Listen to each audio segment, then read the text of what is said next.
மேஷராசிக்காரர்களுக்கு கழுத்து பகுதி முதுகுத்தண்டோட பகுதியில் கவனம். உடற்பயிற்சி செய்யாமல் இருக்கக்கூடிய மேஷராசிக்காரர்களுக்கு மனசோர்வும் மனக்குழப்பமும் ஏற்படும். மற்றபடி இருக்கிறவர்களுக்கு அனுகூலம் நிச்சயமாக ஏற்படும். தாய் வழி உறவு தந்தை வழி உறவுடன் வாக்குவாதங்கள் வேண்டாம், விட்டு கொடுத்து போய்விடுங்கள். முடிந்தால் அந்த இடத்திலிருந்து நகர்ந்து கொள்ளுங்கள்.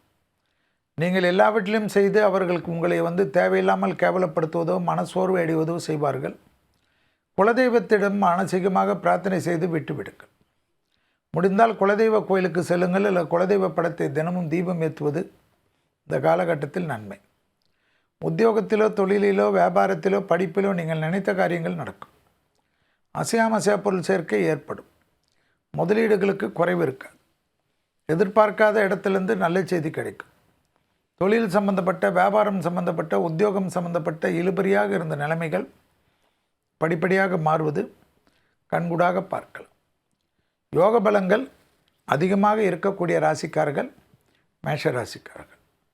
மேஷராசிக்காரர்களுக்கு கண்டிப்பாக தொலைதூரத்தில் உத்தியோக நிமித்தமாக எப்பேற்பட்ட பயணங்கள் வந்தாலும் படிப்பு நிமித்தமாக எது வந்தாலும் வேண்டாம் யோசிக்கிறேன் என்றெல்லாம் சொல்லாமல் உடனடியாக எடுத்துக்கொள்வது உங்களுக்கு வரக்கூடிய காலகட்டத்தில் நல்லது நடக்கும். கூட்டு தொழிலிருந்து தனிப்பட்ட தொழில் தொடங்கக்கூடிய அமைப்பு அனுகூலத்தை தரும். இஷ்டப்பட்ட பெண் தெய்வ வழிபாடு செய்ய செய்ய அனுகூலங்கள் ஏற்படும். சோம்பல் இல்லாமல் இருக்கக்கூடிய மேஷம் பெரிய வெற்றியும் பெரிய சந்தோஷத்தையும் ஏற்படுத்தி கொடுக்கும்.